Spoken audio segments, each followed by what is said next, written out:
기억을 잃어가고 있지만 내 손은 기억한다. 습관처럼 살인을.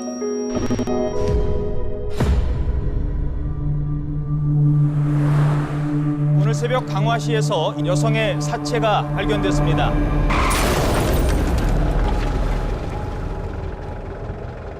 사람입니다.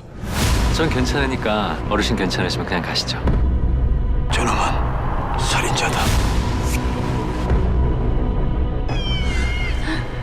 내가 놈을 알아봤듯이 놈도 나를 알아본 거다.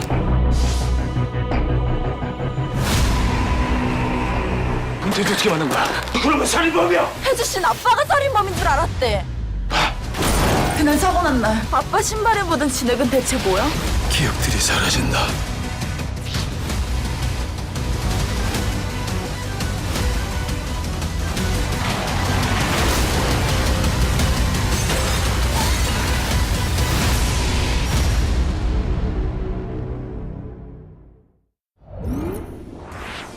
네, 오늘 소개할 작품은 알츠하이머에 걸린 연쇄살인범의 이야기죠. 살인자의 기억법입니다.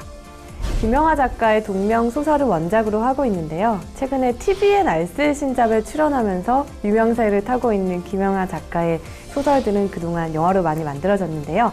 주홍글 씨를 비롯해서 오빠가 돌아왔다처럼 독특한 소재를 가진 영화로 탄생했죠.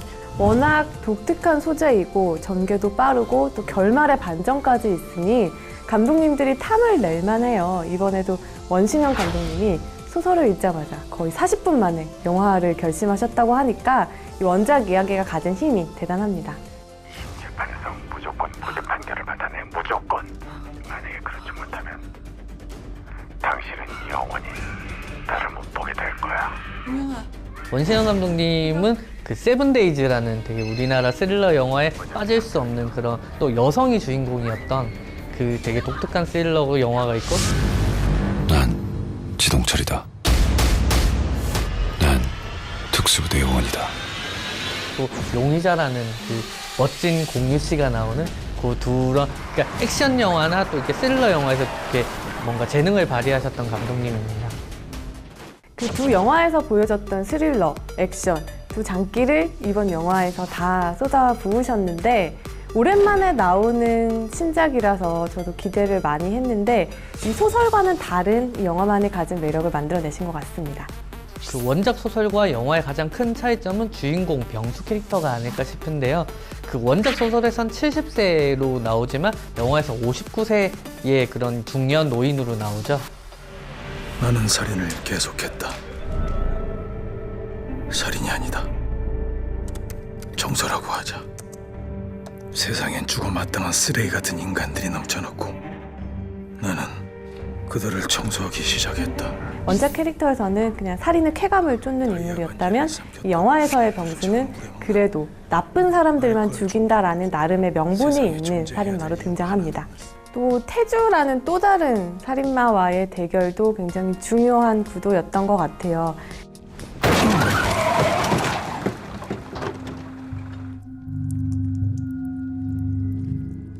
어르신 괜찮으시면 그냥 가시죠. 20로 8588 은색 소나타. 저놈은 살인자다. 이 부성애가 넘치는 인물이다 보니까 딸을 지키기 위해 또 다른 살인마와 이제 혈투를 벌이는데 그 부분도 영화의 큰 재미였던 것 같습니다. 살인자의 기억법은 제목에서부터 풍겨 나오는 이 소재의 독특함이 있는데요. 그동안 스릴러물에서 연쇄살인범을 다룬 한국 영화들은 많지만 한 번도 이 기억을 잃어가는 알츠하이머에 걸린 환자라는 설정은 없었는데 그 파격적인 설정으로 서스펜스를 더욱더 높이고 있습니다. 석 달 전에 나는 치매 판정을 받았다. 의사가 말했다. 가까운 기억부터 신호등 깜빡이듯 깜빡깜빡. 언젠간 모든 기억이 사라질 거라고. 오프닝 장면부터 압도적이었잖아요.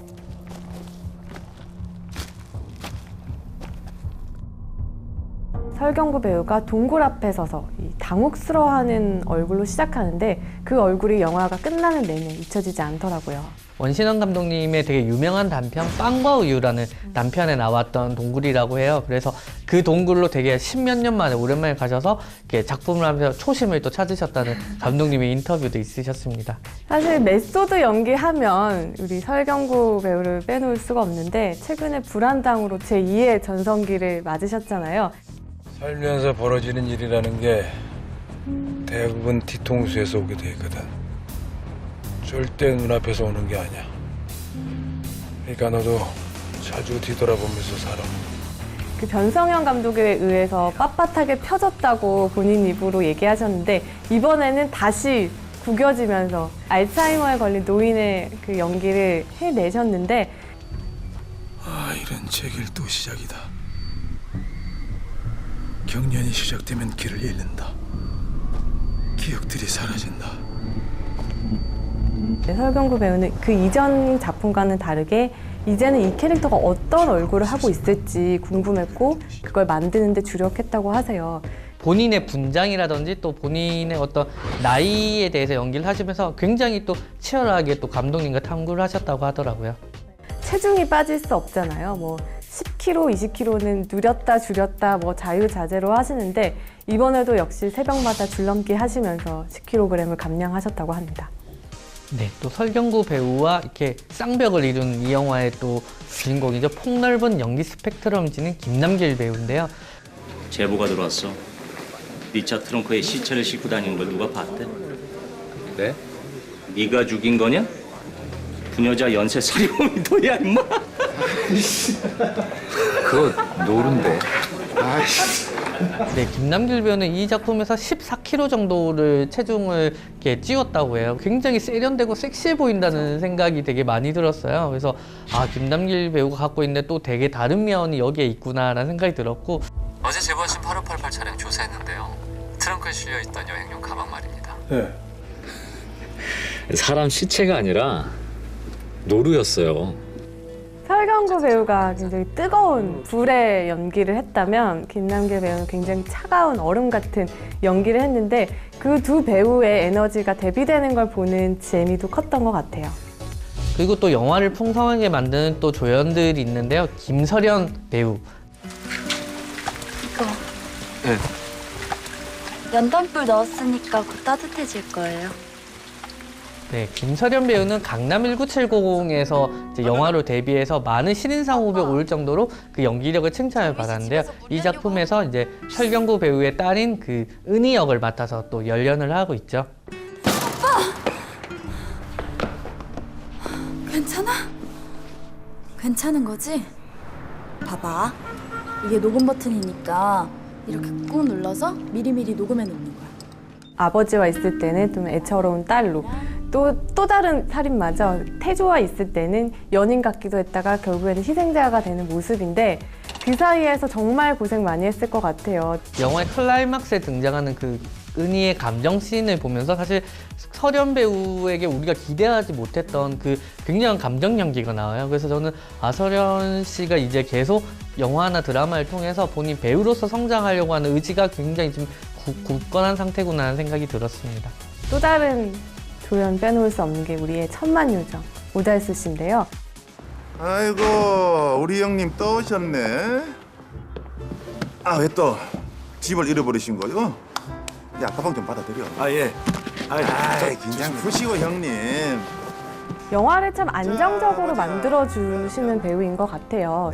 주연들도 열연을 했지만 조연으로서 적재적소에서 영화의 중요한 또 반전이 되는 순간도 함께하고 영화 전체도 되게 차갑고 또 되게 쓸쓸한 분위기인데 오달수 배우가 갖고 있는 그런 되게 좀 가볍고 되게 따뜻한 그런 느낌들이 영화랑 맞물리면서 굉장히 되게 재밌는 씬들이 많이 나온 것 같아요. 살인자의 기억법의 액션 장면들을 보면 그 액션 장면 하나하나에도 여러 가지 감정들이 담아 있잖아요. 그건 아무래도 스턴트맨 출신, 또 무술 감독 출신인 원신현 감독의 능력치가 발휘되지 않았나 싶네요.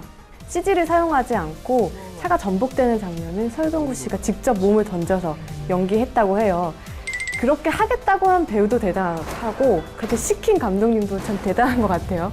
새로운 액션 영화에 대한 어떤 또 욕망도 강하셨던 것 같아요. 그 욕망이 또 설경구 배우가 또 이렇게 같이 합세하면서 또 좋은 씬들 만들어내지 않았나 싶습니다. 네, 영화의 공간적인 배경도 되게 서늘한 기운을 더하는데 한몫하고 있는데요. 그 영화 속에 등장한 저는 그 마을, 설경구 배우가 운영하는 그 병원 같이 되게 그 공간들에 느껴지는 그 되게 묘한 그 기운들이 저는 영화 보면서 굉장히 일본 영화 보는 듯한 느낌이 들더라고요. 제가 가장 인상적이었던 공간은 대숲이었던 것 같아요. 내가 청소한 쓰레기들은 대부분 이 대숲에 묻었다. 공포가 숨어 있는 공간이잖아요. 그 병수의 과거의 어떤 원죄 같은 것들을 다 품고 있는 공간인데 그 공간을 대나무 숲으로 꾸몄다는 것 자체도 참 좋더라고요. 소설이 원작이 가지고 있는 그 동화적인 어떤 느낌이라고 해야 하나요? 그런 느낌들이 또 영화에 굉장히 잘 살았다는 느낌이 들더라고요. 네, 지금까지 영화 살인자의 기억법 함께 하셨는데요. 기자님이 생각하시는 시청 포인트는 뭔가요? 설경구 배우는 살인의 쾌감에 빠진 살인마, 애끓는 부정을 가진 아버지, 기억을 잃어가는 치매 환자까지 전혀 어울릴 것 같지 않은 이질적인 요소들을 매끄럽게 이어붙여서 자신의 몸 안에 가득 품는데요. 가히 장인의 솜씨라 할 만하잖아요. 설경구라는 연기 장인의 경지를 살인자의 기억법에서 확인해 보시죠. 감독님이 생각하는 이 영화의 시청 포인트는 뭔가요? 살인자의 기억법은 근래에 나온 한국 영화들 중에 가장 근사하고 품위 있는 이미지의 향연을 보여주고 있는 영화입니다. 미술, 의상, 문장 또 로케이션에 이르기까지 감독이 공들여서 전시한 이미지와 미장센들은 극중 주인공인 병수가 가진 감정과 또 이중성의 설득력을 더하고 있죠. 장르 영화로는 독특하게 또 유난히 고요하고 쓸쓸한 장면들이 많은데요. 이 점에 주목하시면 영화를 2배 더 재밌게 보실 수 있을 것 같습니다. 머리가 죽어가. 지금 내가 누구예요? 알츠하이머에 걸린 연쇄 살인범 이야기, 살인자의 기억법. ETV에서 만나보세요. 네 기억은 믿지 마라.